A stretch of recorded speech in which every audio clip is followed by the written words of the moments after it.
The Manifesting Millions podcast. I am your host, Rashida Bagfarin, and today we are continuing our Rich Auntie Life series, and we're talking about the money blocks that are keeping you broke. But before we dive into that, I want you to head over to Rashida.ai and grab your exclusive Millionaire's Mindset Guide to get you started on your journey to becoming a millionaire. This is always a touchy subject because we all, at one point or another, have had money blocks. The key to dealing with money blocks is identifying the money blocks that are standing in your way that are keeping you from getting to the next level. And so today we're going to talk about 3 practical tips to break your money blocks and how to use these 3 tips to help you get to your next level in success. We want to identify, rewire, and remove them, and then we want to replace them with some new money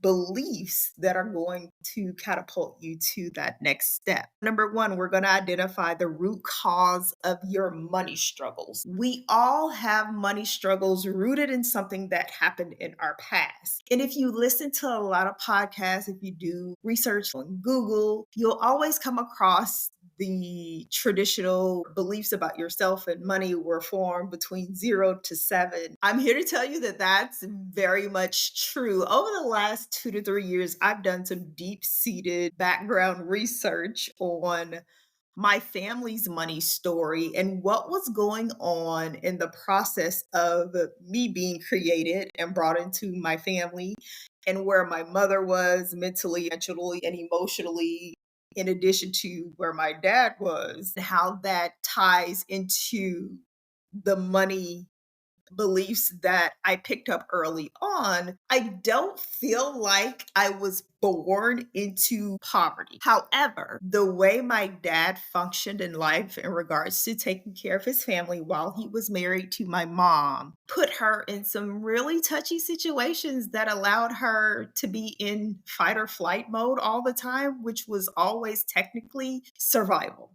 My mother had me at 30. I was the last of 4 children. I'm an 80s baby. My mother, I think by the time she got pregnant with me, was just over it. She had been married to my dad for 14 years. He had a consistent number of jobs where he had gotten fired from or let go of. And my mom would always tell the story of, had your dad just worked, we would have still been together until this day.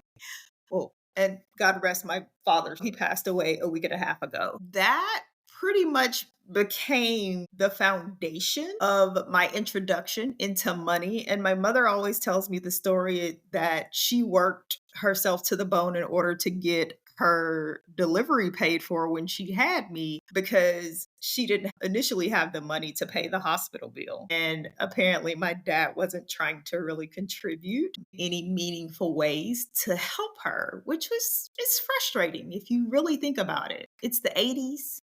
The end of 1980 to be exact. Let's be specific. And you've been married to this man for 10 years and add another 4 years after I was born, because at that point she couldn't really divorce him because she had a new baby and she needed somebody to take care of the baby while she went to work. And my dad took care of me the first 4 years of my life until I went to preschool. He was a stay-at-home dad, so he did contribute that part to my life. But after I became of age, my mother put him out and divorced him and moved on with her life. So my money story is very much rooted very early in the hustle and the go get 'em of having to make life work. My mom always tells me, she was like, well, that's why you work so hard, Rashida. That's what I did when I was pregnant with you the whole time. I hustled and I worked and I got money so I could make sure that we were taken care of. When her and my dad split up, enter technically my grandparents who lived next door had the house we lived in, or I grew up in, my grandfather built for my grandmother in 1950. We eventually rebuilt our house because my granddaddy's carpentry skills was not the best. My grandfather and my grandmother built a new house during 1976. It was a 2,700 square foot ranch style home, which back during that time in the place where we lived was unheard of for African Americans to do. And so I grew up between the two houses. And once my mother and my father split, my grandparents by default become the caretakers for me because they were both self-employed. My grandmother drove a bus, which was she was part-time employed by the school system, but they become default parents to me because my mother again is always working. And so when I say that I don't feel like I was born into poverty is because I grew up between the two houses of coming from a place of once I started to become conscious at 4 years old, being with my grandmother 24/7, pretty much until I was 13, and my grandfather, because they were like the stand in babysitters for my mom to help her out with me because I was the youngest one at the time until my younger cousins came along like 4 or 5 years later in the 80s. You have to know where you are coming from in order to identify where you want to go. I grew up pretty much in my grandmother's house. So, coming from a place of, I guess, not having and struggling with my mom, and then being in a place of always having with my grandparents, and then learning early to work, and grandma would give me a little task around the house and like pay me $5 here and $5 there. Like, for me, there was always money everywhere to me because I always technically felt like I had it since I was with my grandmother and my grandfather. So, understanding that struggle in regards to what my mother was feeling while she was pregnant with me did translate over into my life. But to combat that early on, like I said, my grandparents stood in the gap. So, understanding where your money story starts and where it comes from is the first step, and then rectifying whatever limiting beliefs that may be coming from that is going to be important because for me what would happen is as I grew up there was this dichotomy growing on between the two of my mother always feeling like she didn't have and then my grandparents always having and me being with both of them but mostly my grandparents a lot because my mother was always working. It's almost like polar opposites are being presented at the same time, and you're going to pick up what you're exposed to, yes, but a lot of my story is rooted in me being around my grandmother. That's number one, identify the root causes of your money story and the struggles, and then you can build from there. Number two, let's reframe money as a positive tool and not a source of stress. So, as I mentioned in my personal story, for my mother, money was a source of stress. It becomes a constant always need to have money to provide for her 4 children because my daddy wasn't doing what he was supposed to do as a man, right?